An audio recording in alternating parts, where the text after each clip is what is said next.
சித்தர்களோட ரகசியங்களை பத்தி பார்த்துட்டு இருக்கோம். சித்த ரகசியம் அப்படின்னும் பொழுது சித்த பெருமக்கள் என்னென்ன பண்ணினாங்க, மன ஒருமைப்பாட்டுக்காக அவங்க எந்த மாதிரி எல்லாம் பயிற்சிகள் எடுத்துக்கிட்டாங்க, அப்போ அந்த பயிற்சி முறைகளை நாம எப்படி கையாளலாம். முதல் பயிற்சியை நம்ம மௌனங்கிற ஒரு பயிற்சி.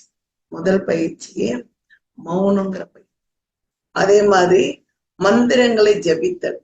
அப்ப அதுக்கு பிரதான மந்திரம் எல்லா புத்தகத்திலயும் நான் பார்த்துட்டேன். எல்லாத்துக்குமே பிரதான ஒரு மந்திரம் அப்படின்னா ஓம்.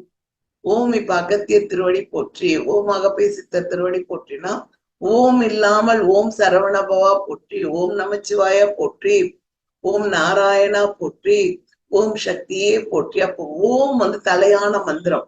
ஓம்ங்கிறது பிரணவ மந்திரம். அப்போ ஓம் இல்லாம நம்ம என்ன பண்ண முடியாது, எந்த விதத்திலையும் எந்த மந்திரத்தையும் உச்சாடனம் செய்ய முடியாது. ஓம் நமோ நாராயணா. அப்போ ஓம் மட்டும்தான் பிரதானம்னா, ஓம் பயிற்சியே பிரணவ மந்திர பயிற்சியாக ஒளியில் முழுக என்ன ஆற்றல் ஆதிக்கும் அந்த எந்த அலைகளும் வராதபடி பொழுதனைக்குமே ஒரு டேப் ரெக்கார்டு சின்னதை வாங்கி நம்ம ஓம் ஒலிக்க செய்யறோம் இல்லையா, அந்த மாதிரி இந்த ஓம் நம்ம மனதுக்குள்ள ஒலிக்க செய்யுது. அப்ப அந்த பயிற்சியை நம்ம எடுத்துக்கிட்டா மட்டும்தான் வருமே தவிர, இல்லைன்னா நம்மளோட வீட்டோட கவலைகளும் நம்மளோட நிம்மதி இல்லாத குழப்பமா போயிடுது பொழுதன்னைக்குமே. அப்ப நம்ம குழப்பு எப்படி இருக்கணும்னு நீ நினைக்கிறீங்களோ அந்த மாதிரி நம்ம இருக்கணும்னா, அப்போ நம்மளோட அந்த ஓம் பயிற்சி இரண்டாவது பயிற்சி ஓம். அப்ப என்ன ஆகும், மனதில் எழும் எண்ணங்களை ஒடுக்கி அடக்கவோ அல்லது சிந்தனையை வெளியேற்றவோ முயல வேண்டாம். ஆனால் ஓம் என்னும் மந்திரத்தை மட்டும் ஜபம் செய்து கொண்டிருந்தால் போணுமானது.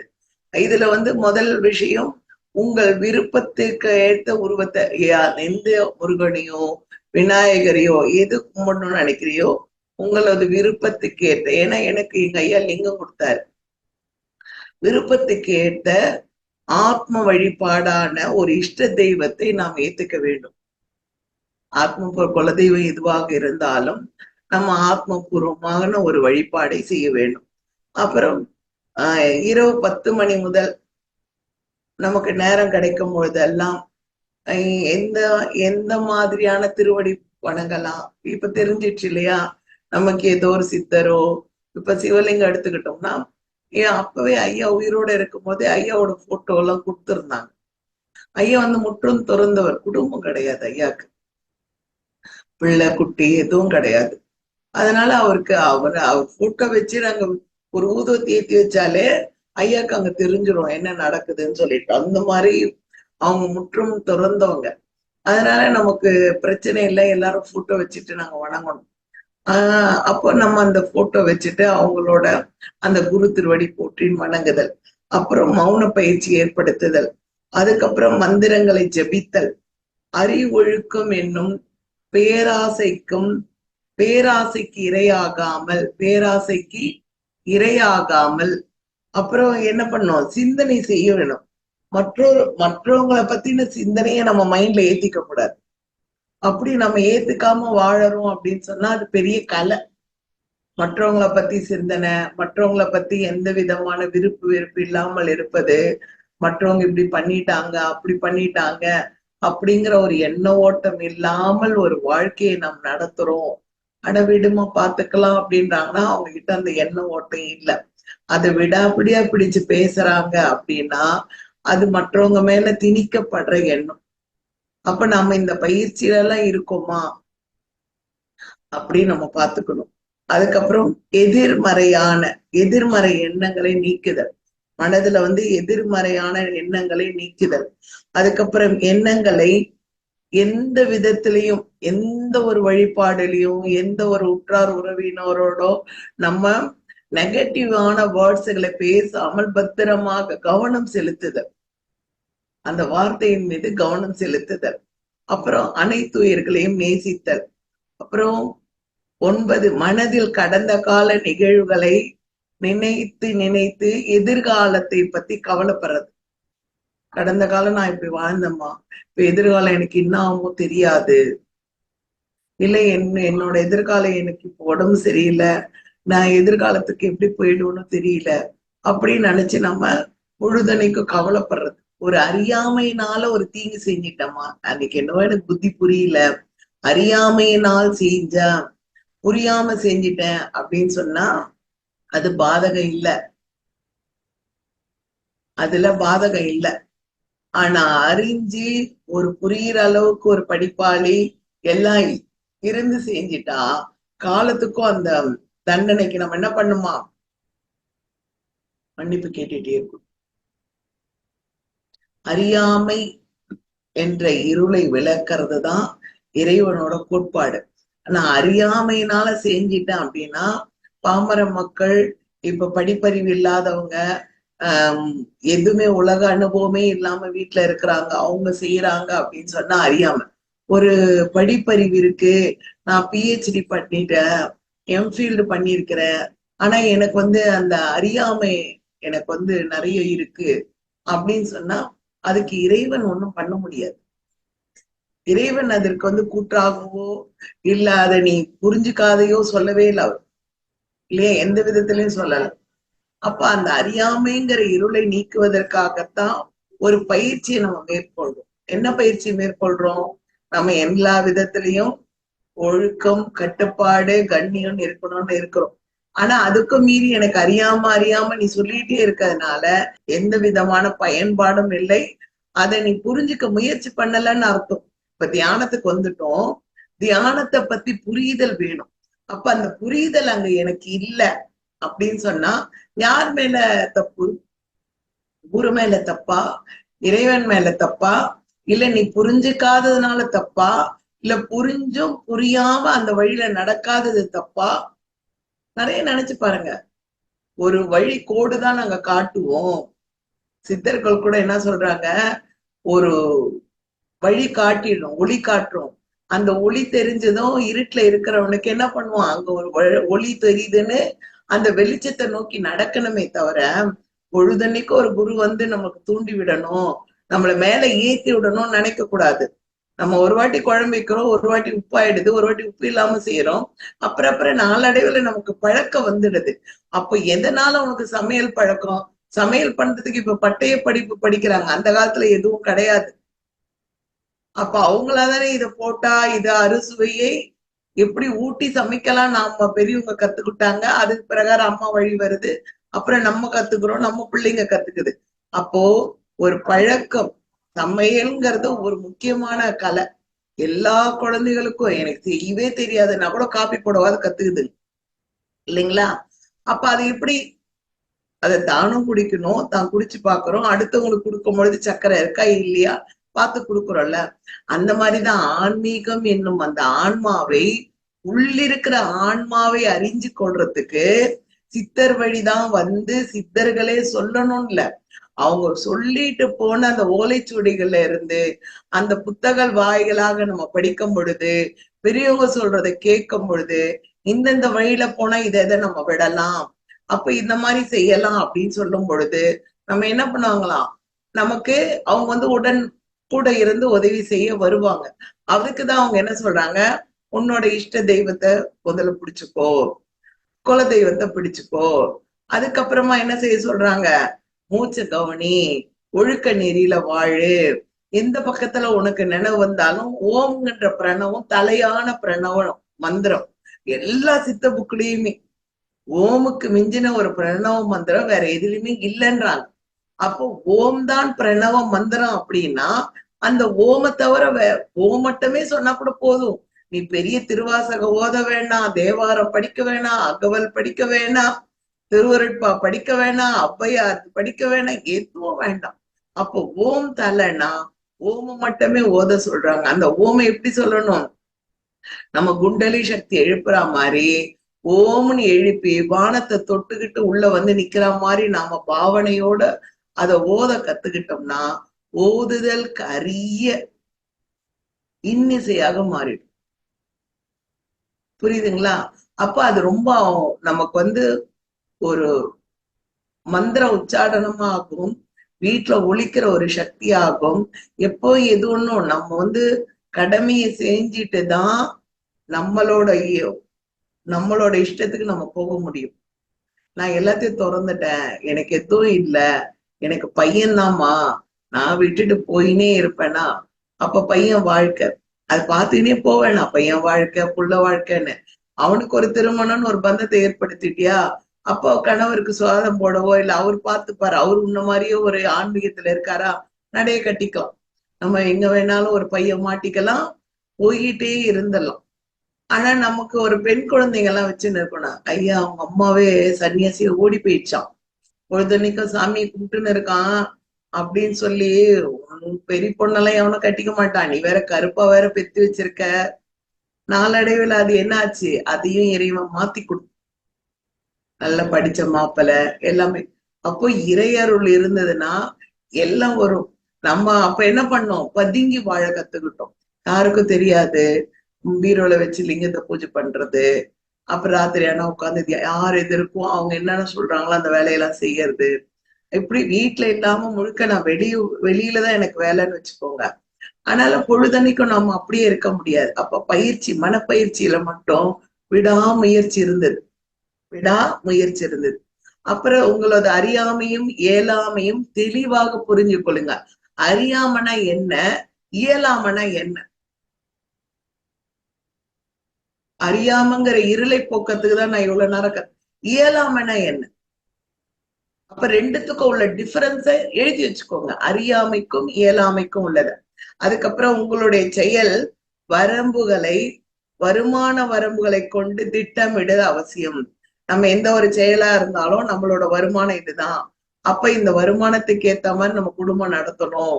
அப்ப நம்ம அதுல எந்த மாதிரி ஆடம்பரம் இருக்கணும், எந்த மாதிரி ஒரு சிக்கனம் இருக்கணும்னு நம்ம அதை கடைபிடித்துக்கணும். பொழுதுபோக்குக்காக சும்மா சுத்திட்டு வர, கார் எடுத்துட்டு போய் சுத்திட்டு வர, வீட்டை விட்டு வெளில போயிட்டு வர அப்படின்னு போவதை விட, நம்ம எங்கேயாவது சுதந்திரமான காத்துகளை சுவாசிக்க இடமாக இருக்கும் நல்ல பார்க்கு, கடலோரம், அப்புறம் நதியோரத்துக்கெல்லாம் நடந்து போகுதல் நன்மை பழக்கம். நல்லா ஒரு 10 நிமிடம் இசையை கேட்பது நம்ம மைண்டுக்கு, நம்மளோட மனதுக்கு இதத்தை தரும். முதல்ல இதெல்லாம் பயிற்சி பண்ணிக்கிட்டாதான் அந்த சித்தர்கள் என்ன சொல்றாங்கன்னு நாங்க போக முடியும். அதுக்கப்புறம் தெய்வ வடிவம் ரொம்ப பெற இஷ்டமா இருக்கு அப்படின்னும் பொழுது நல்ல ஒரு யார்கிட்ட, குருமார்கள் கிட்ட தீட்சை வாங்கி கொள்ளலாம். தன்னை அறிதலே நல்ல அறிவு. நமக்கு இன்னைக்கு ஒரு 50 வயசு ஆயிடுச்சு, 40 வயசு ஆயிடுச்சு, நான் இந்த அறிவுல உயர்ந்த நிலை இருந்தாதான் எனக்கு அறிவு நல்ல மேன்மை ஆகும்.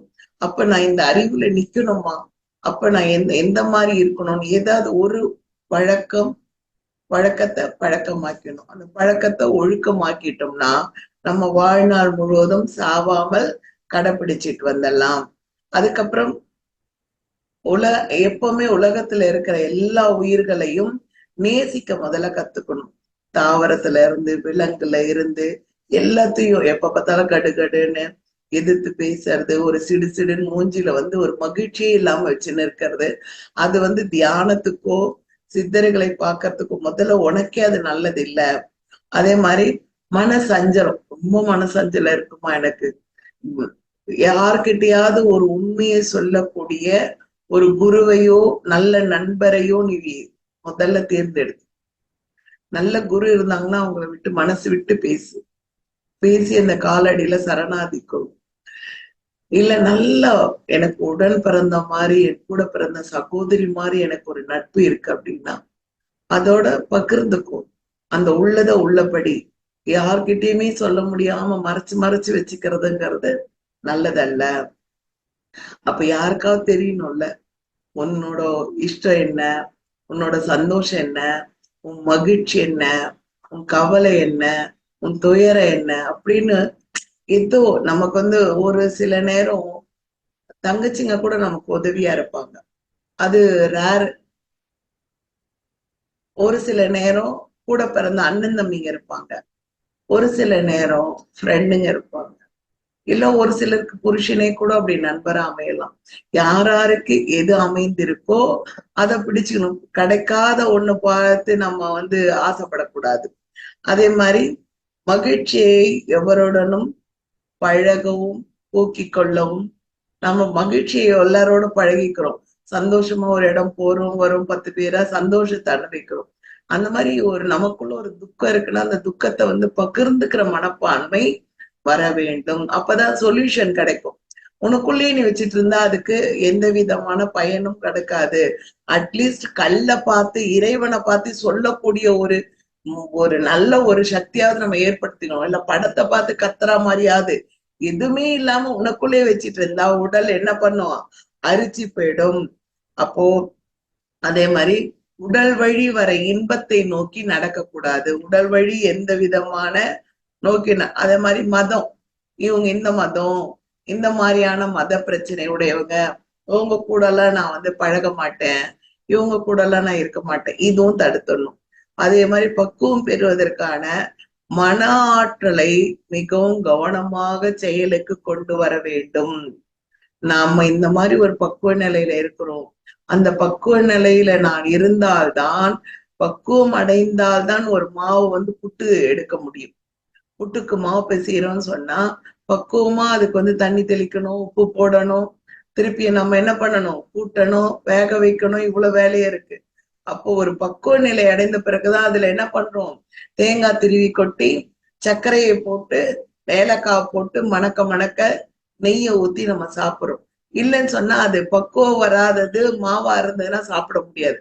அப்ப மனப்பக்குவம் வேணும்னு சொன்னா முதல்ல எந்த அளவுக்கு உடல் பக்குவத்தை நீ அடையிறியோ அந்த அளவுக்கு மனப்பக்குவம் தேவைப்படுகிறது. இதுல ரொம்ப நமக்கு உதவியா இருக்குது நாடி சுத்தி பிராணாயாமம். கண்டிப்பாக தினமும் செய்து வர மனப்பக்குவமும் மன அலைச்சலும் நமக்கு தவிர்க்கப்படும். இந்த ஒண்ணு செய்யும் பொழுது அந்த 2 அடங்கிடும். போனஸ் தானே. அப்ப இந்த ஒண்ணு செய்யலாம் நம்ம.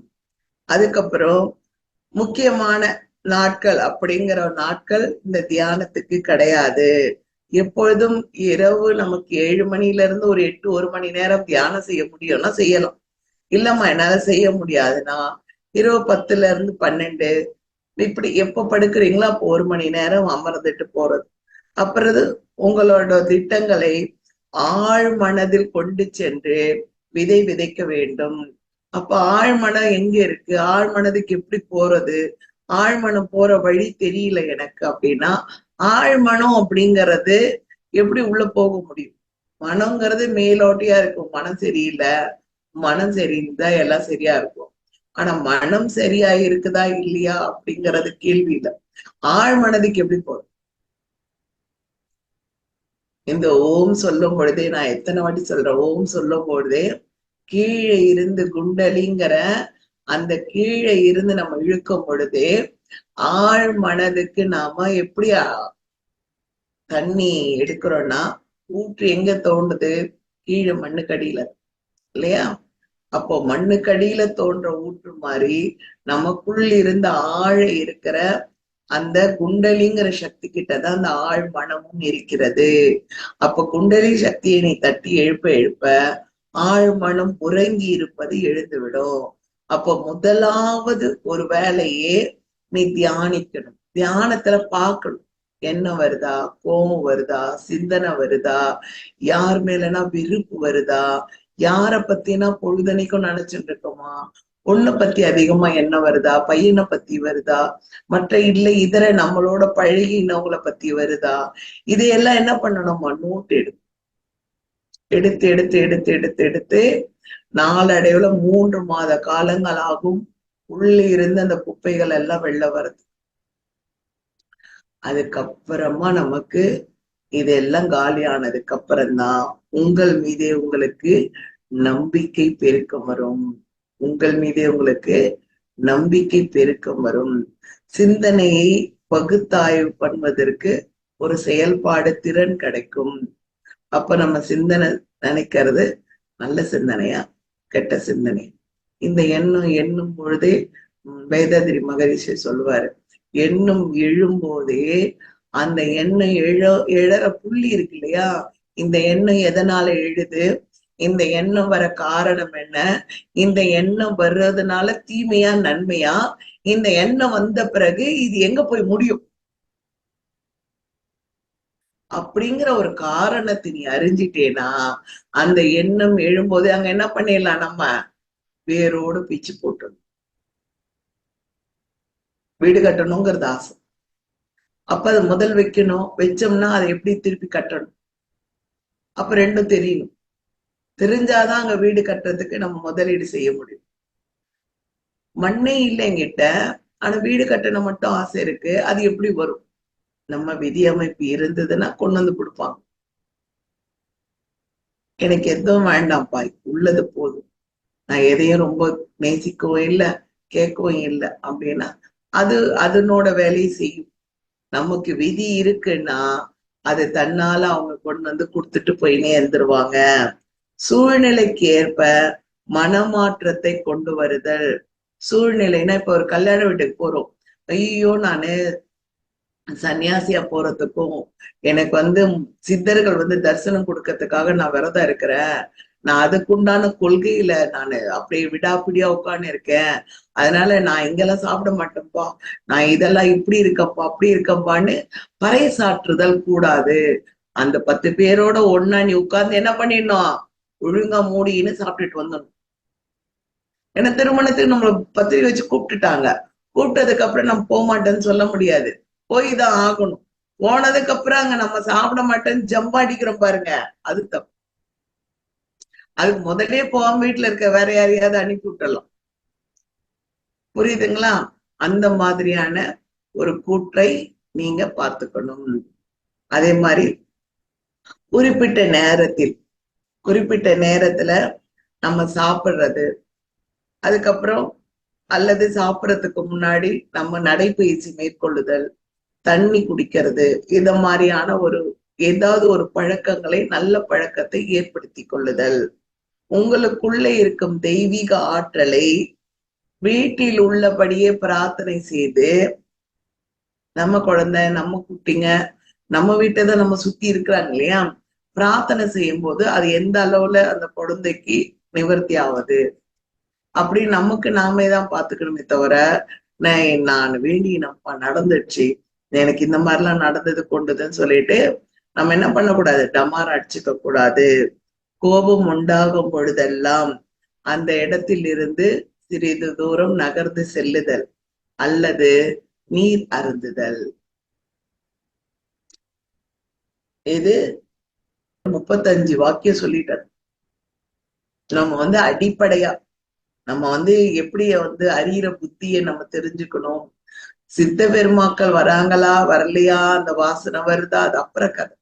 ஆனா நமக்குள்ள இத்தனை விதமான குப்பைகளை வச்சிருக்கோமா வச்சு இல்லையா, இந்த குப்பைகளோடவே நம்ம வாழறோமான்னு தினமே இந்த எண்ணங்கள் நல்லதா கெட்டதா இதெல்லாம் கூட நம்ம என்ன பண்ணணும், ஆராய்ச்சி பண்ணிட்டு இருக்கோம். இத்தனை நாளைக்கு நீ குடும்பத்துக்காக உழைச்சிட்டே இருப்ப, ஒரு பீரியடு தான் இல்லையா.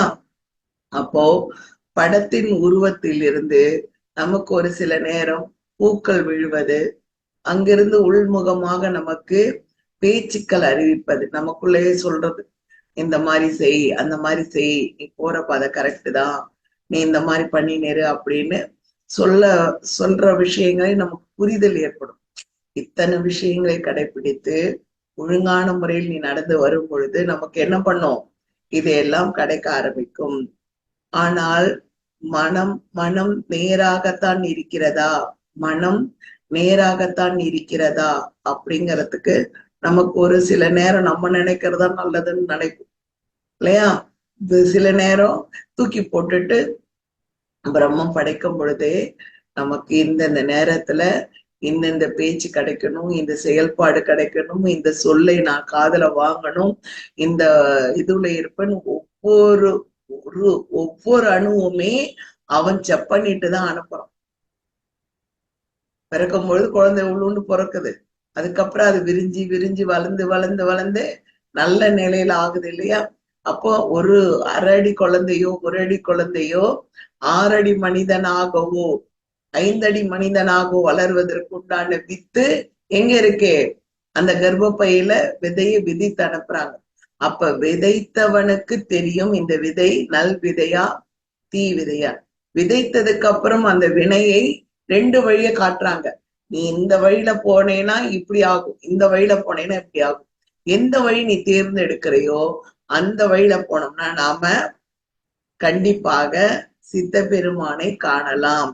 தன்னை மதியாமல், தனக்கு ஒரு கேடு இருக்குன்னா தன்னை மதியாமல், தான் கடைபிடிக்க வேண்டியவைகளை கடைபிடிக்காமல் மற்றவர்களுக்காக விட்டு தரத்தல், தன் மனைவிக்காகவோ குழந்தைகளுக்காகவோ விட்டு தரோம் இல்லைங்களா?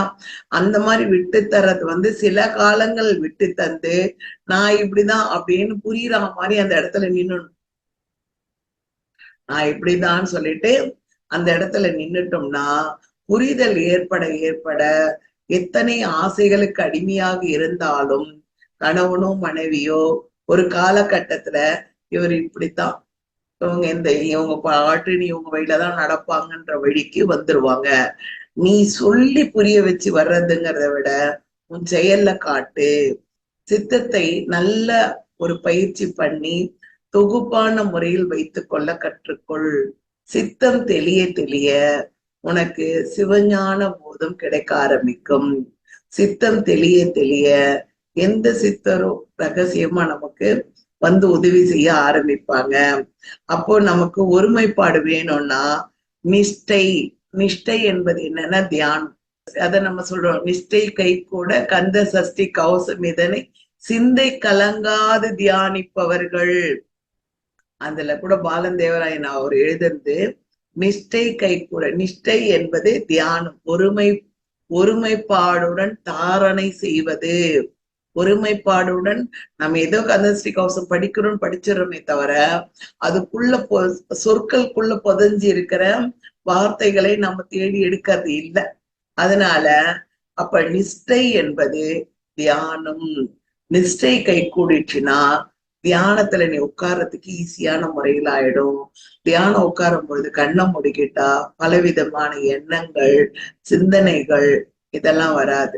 அப்ப நம்ம கண்ணை மூடுறது ஒரு பயிற்சி, மூச்சு இழுக்கிறது ஒரு பயிற்சி, காதை பொத்திக்கிறது ஒரு பயிற்சி இல்லையா? எத்தனை பயிற்சி இருக்கு நமக்குள்ளேயே. கண்ணை மூடிக்கணும், கண்ணை மூடிக்கிட்டே இருன்னா யாராலும் இருக்க முடியாது. அப்ப நமக்கு ஏதோ ஒரு பிடிச்ச தெய்வத்தை முருகனையோ லிங்கத்தையோ எதையோ ஒண்ணு மானசீகமா பாக்குற பயிற்சி ஏற்படுத்திக்கணும். அப்போ நம்ம இறைவன் மீது அளவு கடந்த பக்தி. யார்கிட்டயும் நான் சொல்ல மாட்டேன்ப்பா, ஆனா கடவுள்கிட்ட போய் சொல்லிடுவோம்ப்பா. அது என்கிட்ட உண்டு. எங்க ஐயா சொல்லி கொடுத்த முதல் விஷயமே தான், மனுஷங்கிட்ட சொல்லி அழாத, எந்த பிரச்சனையா இருந்தாலும் இந்த லிங்கம் தான் உன் ஃப்ரெண்டு, இது கையில சொல்லி அழு அப்படின்னாரு.